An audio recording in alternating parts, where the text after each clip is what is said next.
in live now. Good things about doing live Firechat is that you have to be ready for any kind of up and downs. So today here we are in Bolt HQ in Tallinn.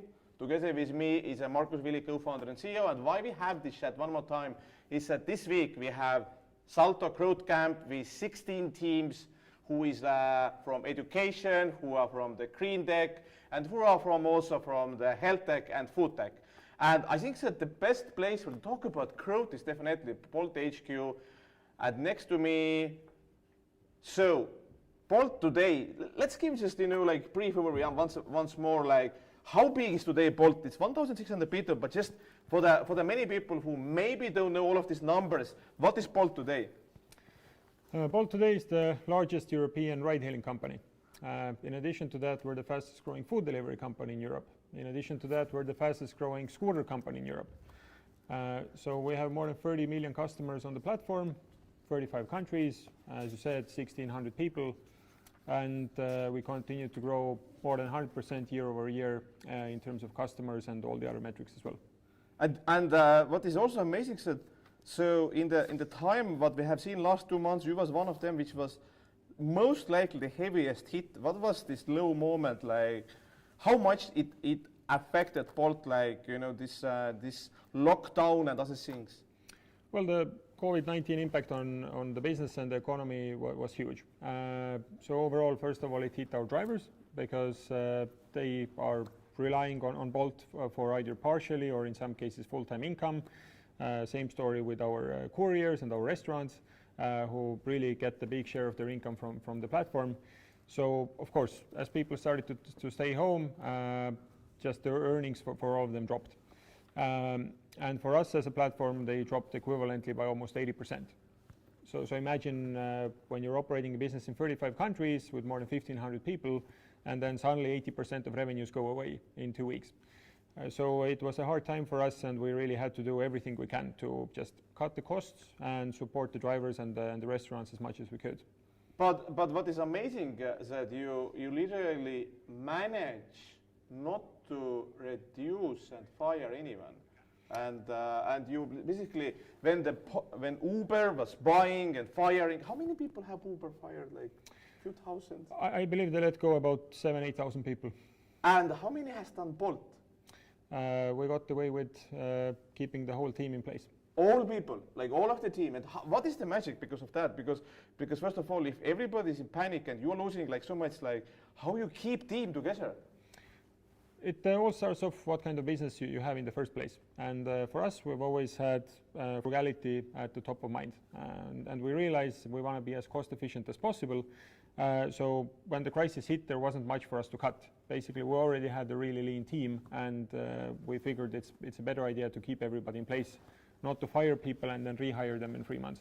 Okay, and this is exactly what we are focusing today, talking about company culture, how you build this massive thing, and what really means, But let's talk about like in the beginning, because what is the interesting fact about Bolt is exactly that, or it was Taxify then, said when you started and you had the first team, 10 people, so in the way you actually was firing 7 of them? Yeah, I think the biggest mistake I did in the first 6 months was that we very quickly ramped the team to about 10 people. Unfortunately, I had to let go, I think, 7 of them at the end. And for most startups, the first 10 people really defined the whole company. So in our case, we were just lucky that the other 3 we had were such a great match to the product and the business that we still made it. Because I even remember Martin, your boss told me that he was like, oh my God, what kind of people you have been hiring here? But how did you learn? Because literally you have never worked for anyone else. You started the Taxify when you was 18. Yep, I was just finishing high school and then starting the business. Because giving like in this camp we have exactly some people are just need to build this first team. Some of them is already 30 people like Tronomics from Bulgaria and Canopy Lab from Denmark. So let's start about how did you even learn how you hire this like important people and also like how you let them go, because I think that it's so difficult like as a founder and CEO how you will be like same time extremely demanding and same time being a human being and friendly and so on. So how did you learn that? How did you build your style, how to hire, fire? What I think I realized was that for every business you need to have a particular style in terms of management, what works. So if you are doing whatever heart surgery or if you're building a rocket, then you can't really tolerate that much mistakes and experiments, and you might need to be sort of more stable in the way you run things and who you hire. But when you're building a software business, in most cases, not too many things can go wrong in the early days. So moving fast and doing experiments is completely fine, and you should optimize for that. So that was the kind of people we went for, which was that we very quickly started to focus on people who were just really talented, really motivated, and we didn't care much about their previous experience. Because what we realized was that nobody had built a ride-hailing business before in 2013. So you couldn't hire anybody with experience, especially in Europe. So we basically just had to find new talented people and let them figure things out. So, and I think the other thing famously is that one of the most important moments in the company history was when you managed to open new market and hire new people through Skype. How did you exactly? How did you? And it was 2016. So what actually happened was that the first 2-3 years we were iterating on the business model and figuring out how to scale it, because we had good growth and good business in Tallinn, but we had a really hard time scaling it to more countries. But eventually what we realized was that we were actually completely right with the product. We were just wrong in the market. So instead what we did was we made a list of a few hundred cities in the world, identified each of them with top 5-6 parameters, and then we realized that actually, according to the criteria we cared about, the best markets were in Africa. We had no experience doing business in Africa whatsoever. Most of us had never even been to Africa. So what we just figured was like, okay, let's try it out and then see if our thesis works. And because we had so little money, we wanted to experiment really cheaply. So what we did was we hired actually the first few people just over Skype video calls without ever going there, and just gave them a shot. And we got lucky that the first people were actually just really, really motivated, and after a few months we saw that the product was taking off really well. And then we shifted focus and started to prioritize it more and more.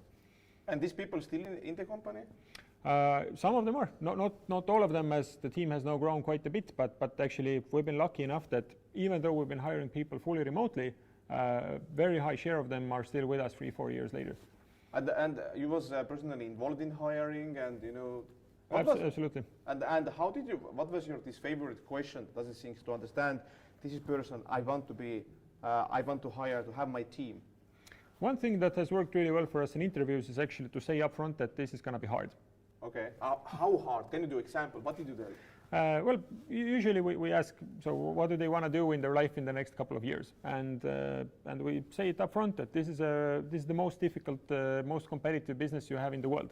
There's no other industry where you have competitors who have raised $20 billion.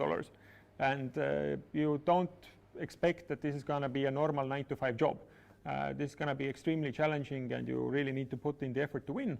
And some people really get scared of that, and they don't want it, and that's fine.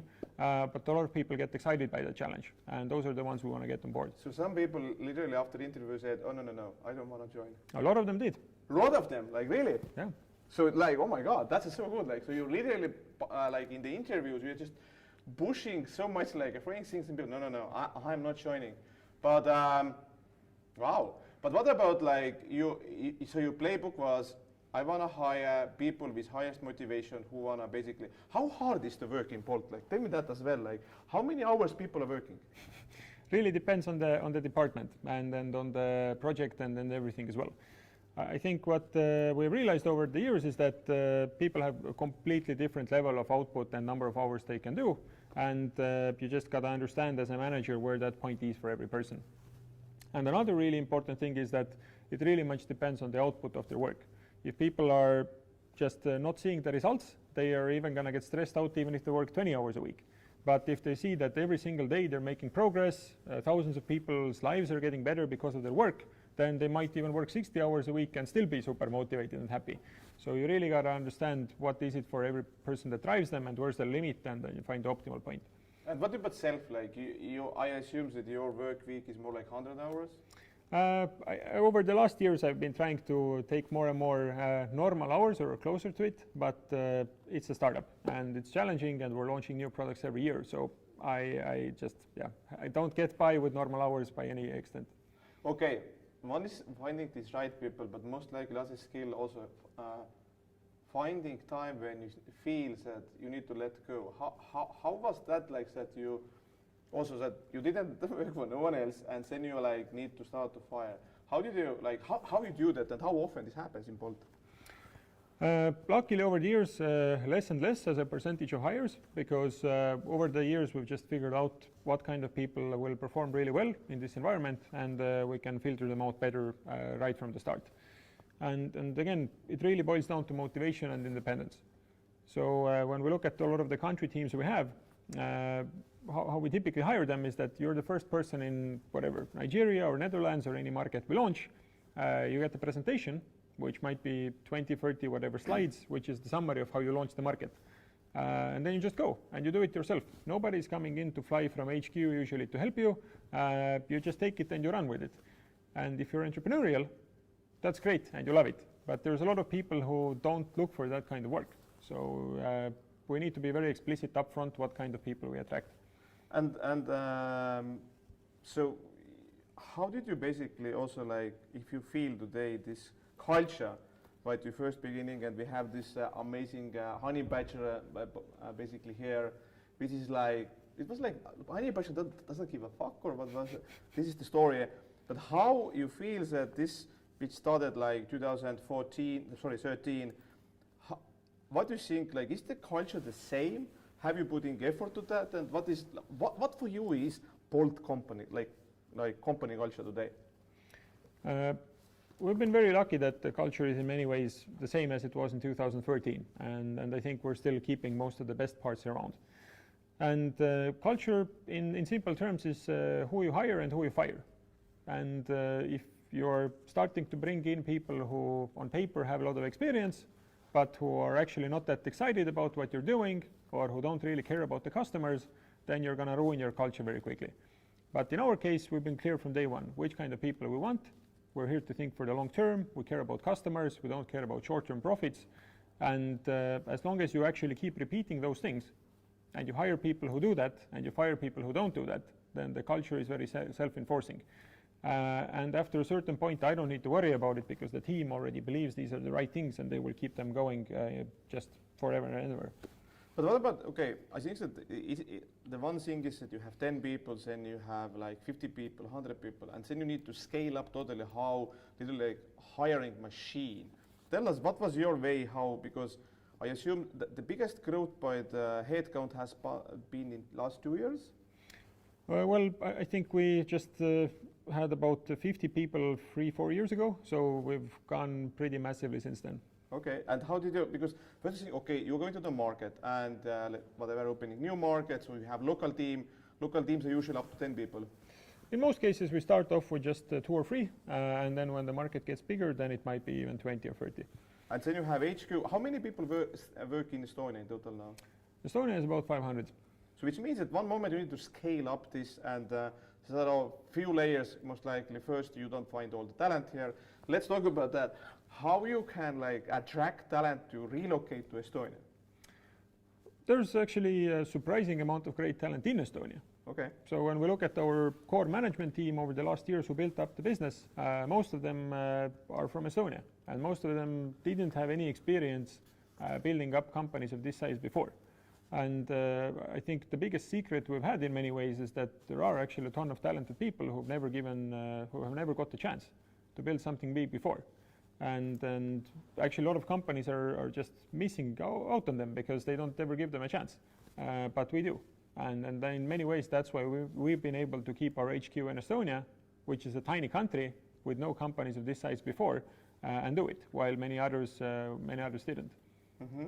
How, like today, how big is this core management, and what is the part of that? Today, the main team is about 20 people in charge of all the key departments, and I think by now still more than half of them are actually from Estonia. So it's quite impressive to see how quickly people can grow if you just give them a chance.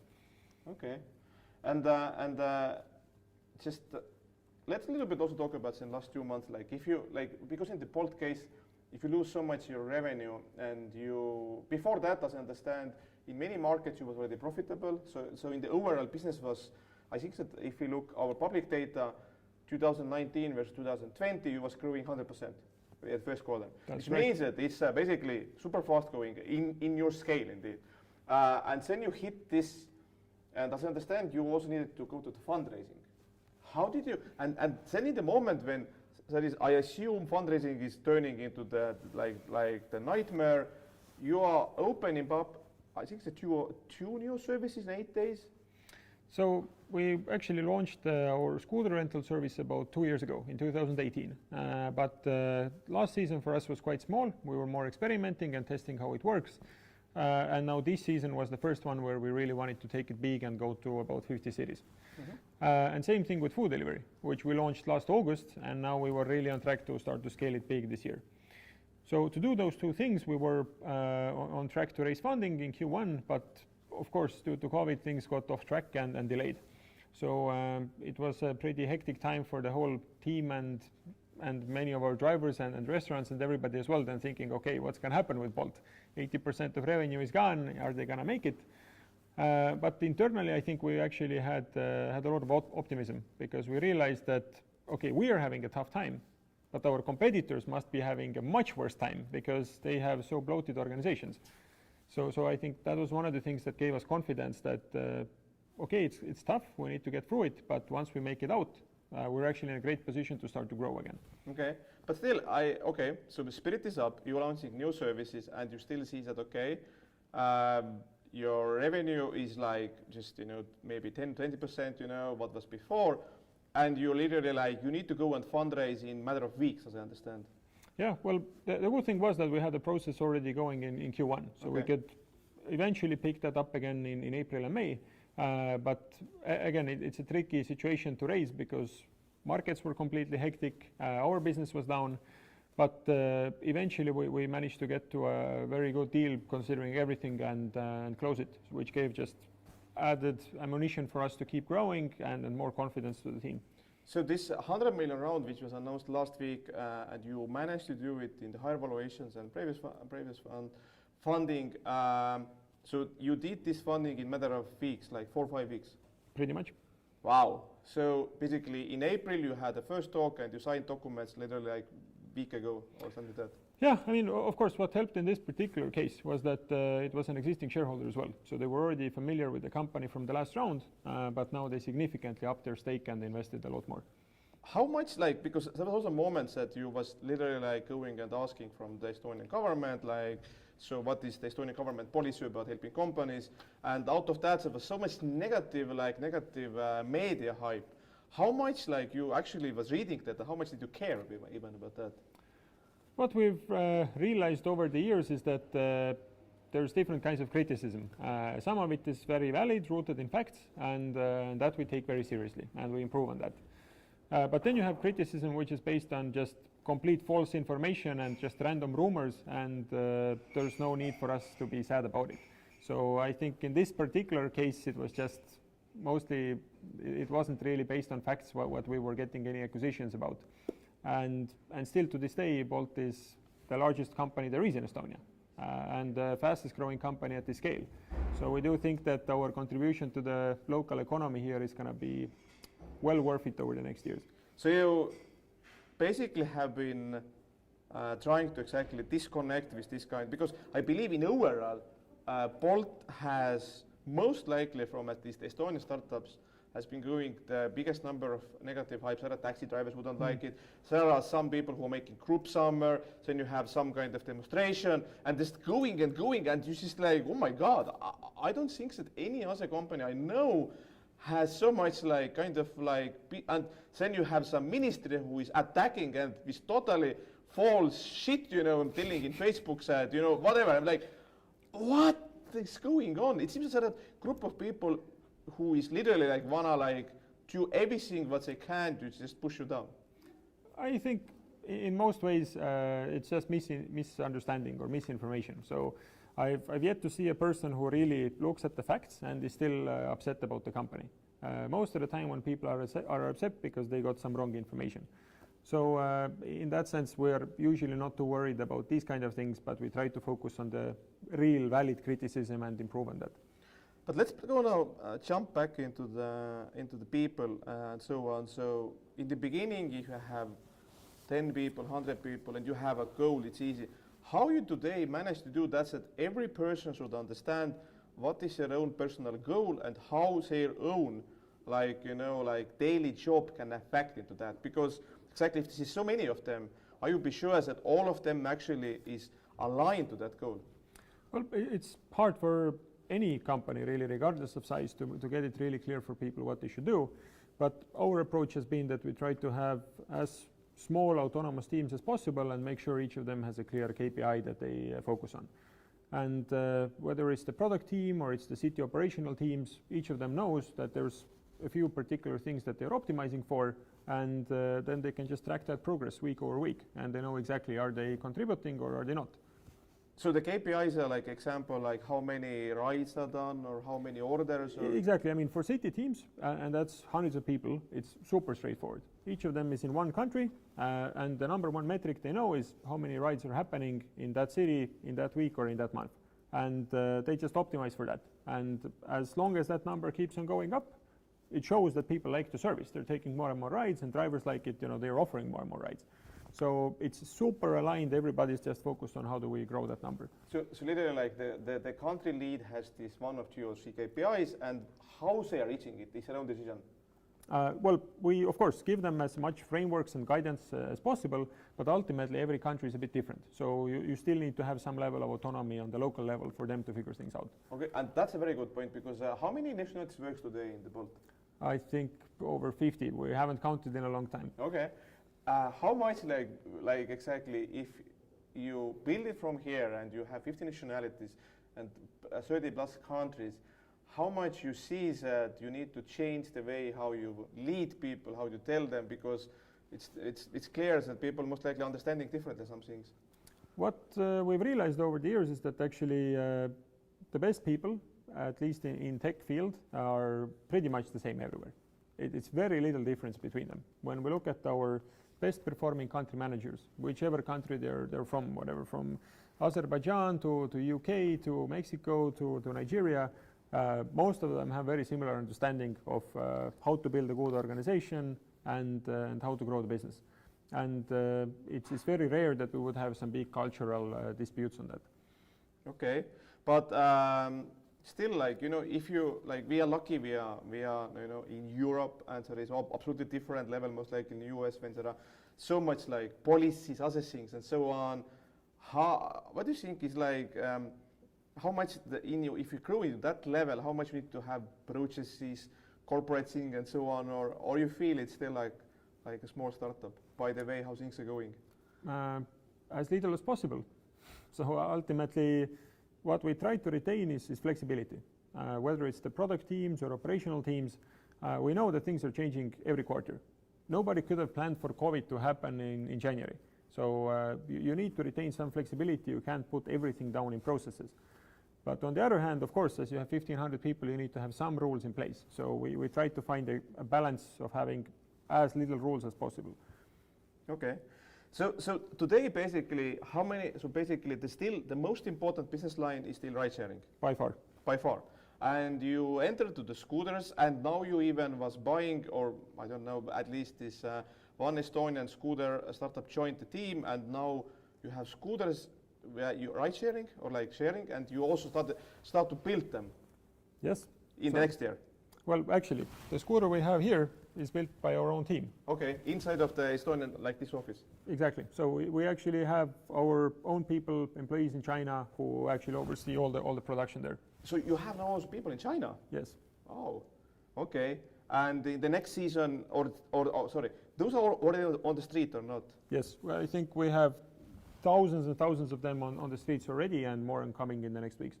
So you're actually producing them in China, and the reason moving to the China is the scale, or what's the reason? Well, ultimately, every scooter is made in China. I mean, all the components come from there. You can assemble them in Estonia or you can assemble them in China, but at the end of the day, vast majority of components are from there anyway. So what we just saw was most cost efficient and fast to do very quickly was to set up a factory setup there.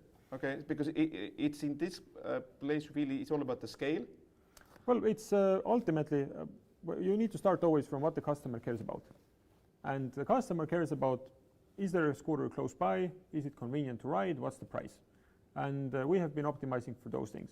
So we want to make sure that it's really a reliable scooter, it can last long, it's affordable, and the best way to do that quickly was in China. Okay, and then you have Bolt Food, which is, and then you have also delivery of parcels, or what's this, the last two lines? Exactly, so food delivery was quite small before the crisis started, but during that time we ramped it to more than 20 cities in about 15 countries now. So we've been a very quick growth path there, and we're actually now the fastest growing food delivery business in Europe at least. How you know that? Because there's one from Finland, Wolt, they are not growing faster? No, far from that. I mean, they've been doing it for more than 6 years. We've been doing food under 10 months. Okay. And we're already at the pace where most of the other food delivery companies were in year 3. We are there when we are not even in our first full year. Okay.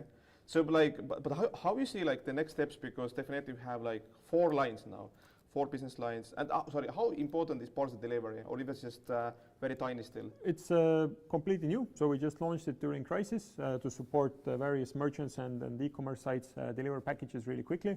And I believe in most cities where we operate, we are the only way how you can deliver a package to your customer in 30 minutes. 30 minutes? Wow. Because we have cars and couriers in all of these cities, and you can just plug into that network and use it to deliver goods. So we do expect it's going to be really valuable for a lot of merchants over the long term, but we're just getting started. So you are believing that the future of the Bolt is like super app, like there is like some in China? Or what do you see? Because it seems to be that you're using existing like platform to just add new things. I think people have a very different understanding of what the super app is. How we think about it is that all of these services support each other. So if we operate ride hailing, it can support scooters and vice versa, and each of these is complementing and making actually each of the services better. So how we more think about it is that they can be separate apps, it doesn't really matter. What matters more is that are we able to provide customers with the best prices, best service, best availability, and we do that. The one impressive fact which I know about Bolt is that you have policy to give stock options almost everyone? To everyone. Everyone? Yes. In all the countries? Yes. Even Australia? Yes.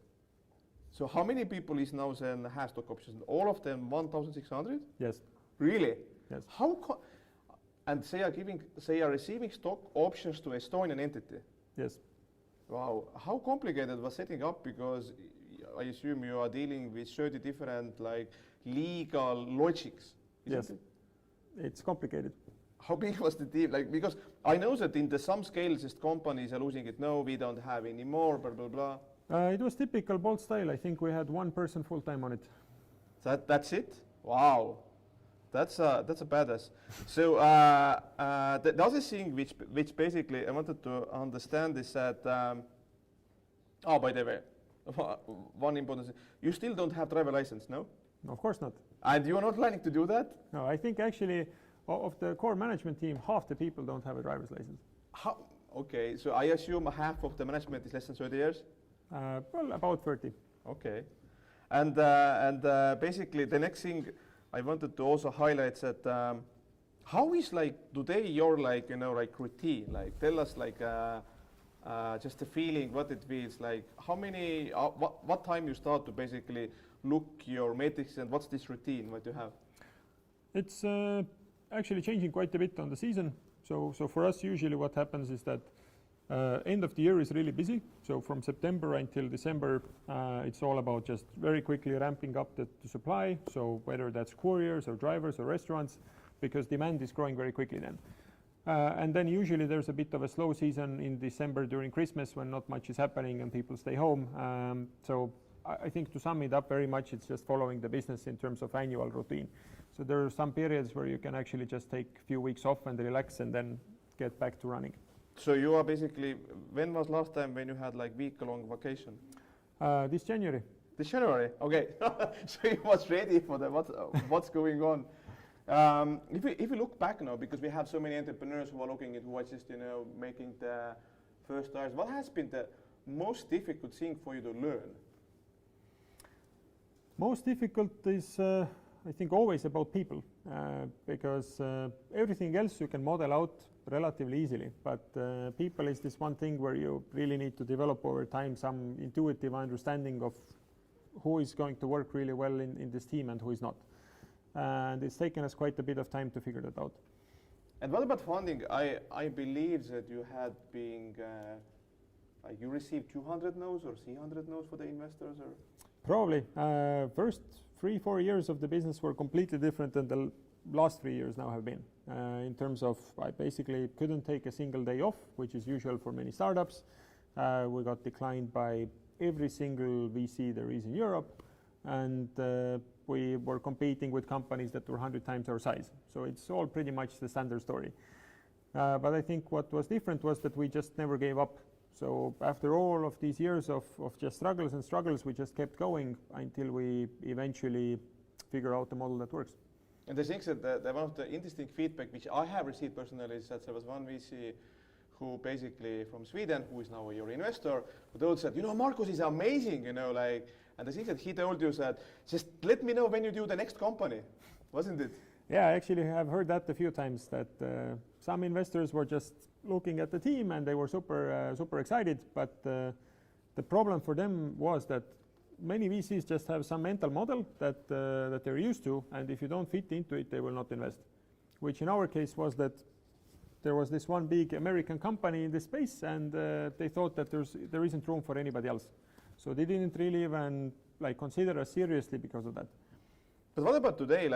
What keeps you up on the night? What's the things that you think today now? It's about how do we build a great company for 20 years to come. 20 years to come? At least. So you are one moment going to the public company? Well, that's definitely one of the options on the table. But at least what we mostly care about is that we want to build an independent business that we can set the direction and then build for the long term. Whether that's going to be public or private, we are pretty much agnostic.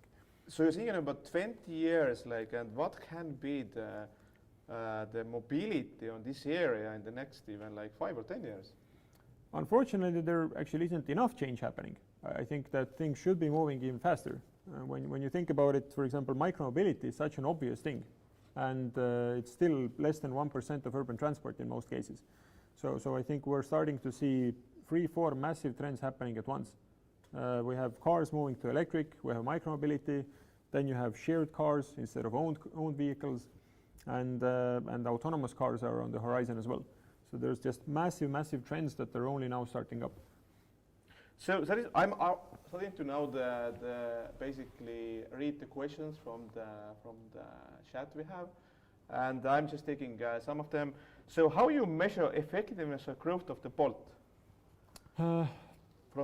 Super simply on a high level. We just can look at how much money we have invested into the business, and how big is the business in terms of annual rides, and that's it. When we just look at that metric, we know that, okay, we're going to raise, for example, 50 million, and we invest that into the business, then we know that, okay, we can generate a certain amount of customers, certain amount of rides, certain amount of revenue, and we just constantly measure ourselves on that metric every single month. And it's one of the metrics that most of our team is very familiar with, and we talk about it on every all hands as well. And why should the customer choose Bolt instead of the old competitors? Because it's better. And better means faster, cheaper, or how you define that? Exactly. Those are the two things that matter most. And it's not that hard for most people to intuitively understand it. Mm-hmm. When you think about e-commerce as well, it's not like people want to get their deliveries to take longer or for them to be more expensive.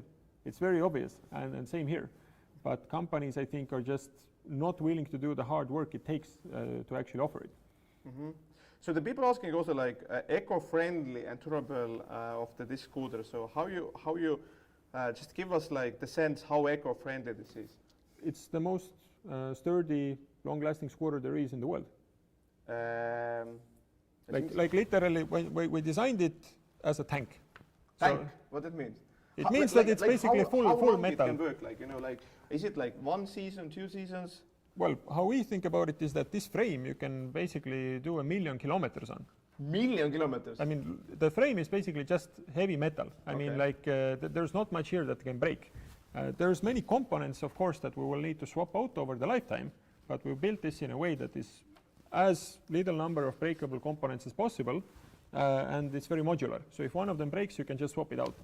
And we really think that there's no other scooter on the market that's as efficient as this one. Mm-hmm. So giving facts that you have so many teams, you know, in different countries, how you make sure that they actually work with each other and collaborate? There is maybe in some level you're getting like people fighting inside the company. How you make sure it's not happening, the Bolt? Well, luckily, actually, each country team we have is usually focused on that country alone. So actually they can all run in parallel tracks, basically operate like small startups separately from each other. But of course there's projects when they need to collaborate, and ultimately it boils down to incentives. So that's one of the reasons why we have options for everybody in the group as well, because they then not only care about what happens with their country, but they actually care that the whole group does really well, because they have a financial incentive for that as well. So it's actually all been set up like this from the start. And the engineering is divided by Estonia and Romania, or? Engineering we have in 3 locations, Estonia, Poland, and Romania. Okay. And the other thing I know is that you also actually have started to make some angel investment. If you need to like change your and you're looking startups and companies as an angel investor, how you look them, what you're looking at, what makes you excited? Great team, first and foremost. When I see people that I'd want to hire to Bolt, then it's a good investment. So basically the first thing is that if you want, that's a good one. I also made like some questions, and the first thing was like, I'm not only talking about would I hire, would I want to join the team and be a co-founder, because then it's even more exciting, you know, like. And I had something, oh my God, I can't because I have other things to do. People are still curious about like, you know, the initial scaling in Africa. So you literally like launched Africa, said, what did you did first? You just like was putting ad out, or how was this like process? Well, just only when we look at how we were launching the first African countries, mainly South Africa and Kenya, for example, it actually happened very quickly in a few months. But what the people don't really realize is that there was years and years of work that happened before that. So actually we had been iterating on the product and the go-to-market plan for 2-3 years before we went there. And that's why it was that much relatively easier, because we already had the business model figured out, we had the product really well and scalable. So actually at that point, it was doable. We couldn't have done it in 2013. You had today basically also like 2 calls helping 2 hardware companies. One of them is an airport from Latvia, other Vox from Estonia. So and you looked them like, so what did you see? What they should change, or what was the biggest challenge what you see in those, because they are hardware companies? Well, hardware is something that I'm just starting to learn about myself as we've been now working on hardware only for the last 12 months. Mm-hmm. But I think both of the companies were actually very much down to earth, very rational, not talking just about hype, but actually knew what their customers care about and had the fundamentals in place. And as usually, that's the most important part. So I think rest of it they will be able to execute. How much in the Bolt you have the possibility to fail, and how you basically, is it possible, can you fail inside of the Bolt? Depends what kind of failure we're talking about. I'm very much pro that people should experiment, but I'm not pro that people should fail. So it's completely fine that you basically have a thesis and you test it out and you see, okay, this thesis was wrong, okay, we learned, let's move on. But it's not okay for people to just make something that's stupid and fail because of that. Okay, but yourself, like how often do you do mistakes with me, like, oh my God, and how often you say sorry in the company? I think more and more. Really? So you are basically like feeling that you do more and more mistakes all the time? Well, as the company gets bigger, you need to also make more and more decisions. So it's just rational that basically in absolute numbers, you will make more and more suboptimal decisions. So what I try to do is just delegate as many decisions as I can to people on the team. And what is your today like saying, okay, so you're delegating. So what is this top 3 things, what is your focus today? What you're still keeping like your own, like this is I'm responsible? First of all, it's business strategy of which, again, products do we go to, which markets do we go to, how much we invest in each of them every month or every quarter, and that really takes up the biggest chunk of my time.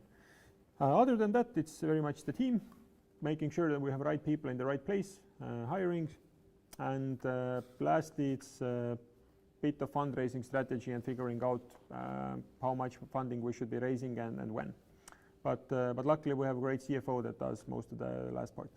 So CFO, which means that your business is more and more really analyzing the Excel and so on. It's actually always been like that.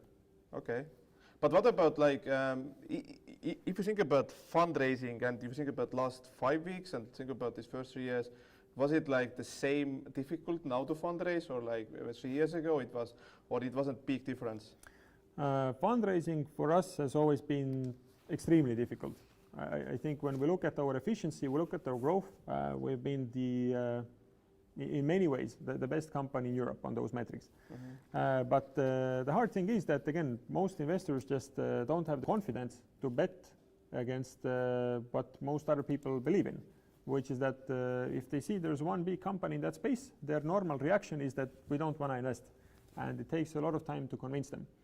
But I think more and more smart investors are realizing that the world is different than it was 15 years ago. This sector is different than social networks, for example, and there is room for more players. So also, I'm reading still more questions. So the question like, what is the backstory regarding changing brand from Taxify to Bolt? Super straightforward. We realized 4 years ago that we're not only doing taxis. We then already started operating with motorcycle taxis in Africa. Then we started to take private drivers, which were just random everyday people carrying others around. Then we got into scooters. Then we got into food delivery. We're probably going to open up a number of other services in the next 2 years. So just we needed a name that would actually cover all of that and not be restricted to just Taxify. And also says question, are you thinking about expanding to Brazil? We're considering every market in the world. Including US? Of course.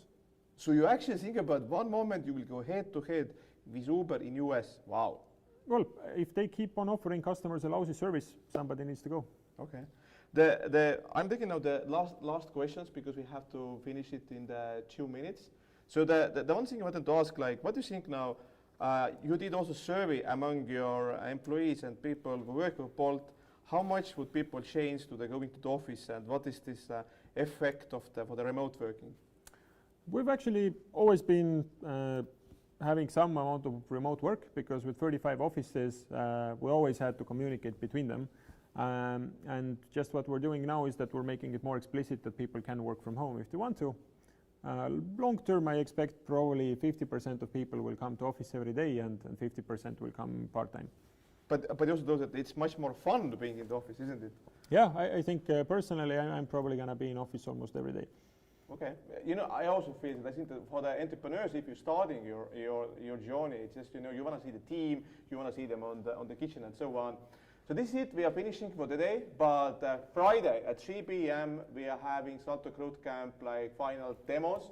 You will see 16 teams. You will see totally crazy stuff. You will see some guy from Latvia who's basically bicycle boat for the traveling. Why not? We will have some company from Bulgaria who will just show the future of the logistics from the perspective of the aviation and many, many more. So thank you guys and see you all already on the Friday. And thank you, Markus.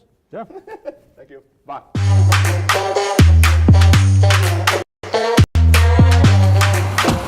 Hey, what's up? My name is Carl and I'm part of the Bolt team.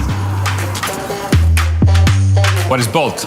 It's a leading European ride-hailing platform helping millions of people move around in the cities. Bolt was the first global ride-hailing platform to launch e-scooters. Of course, all of this doesn't just happen magically in a snap.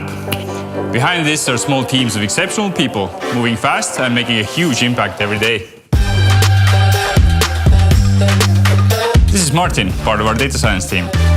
He's working on demand prediction, predicting the future with algorithms to make sure that we have drivers in the right places at the right times to pick up the passengers. This is Kari now. She makes sure it's all running smoothly when you touch the green button on your phone. Every time you order a ride, in the background, thousands of data requests are made in milliseconds to match you with the right driver. Your bus ticket is always just €2, but what about your ride price? Here's the guy who's training the algorithms for calculating it. It's a mix of lots of elements, like predicting the traffic, balancing demand and supply in the city, calculating best routes, giving campaigns and discounts, deciding how to make it affordable for a rider and attractive for drivers, and finally putting it all together. One of the cool things about working at Bolt is solving global challenges, building something that people use every day. By the way, we're launching new products like pooling and food delivery already this summer. Bolt is live in 100 cities and we're adding 100 people.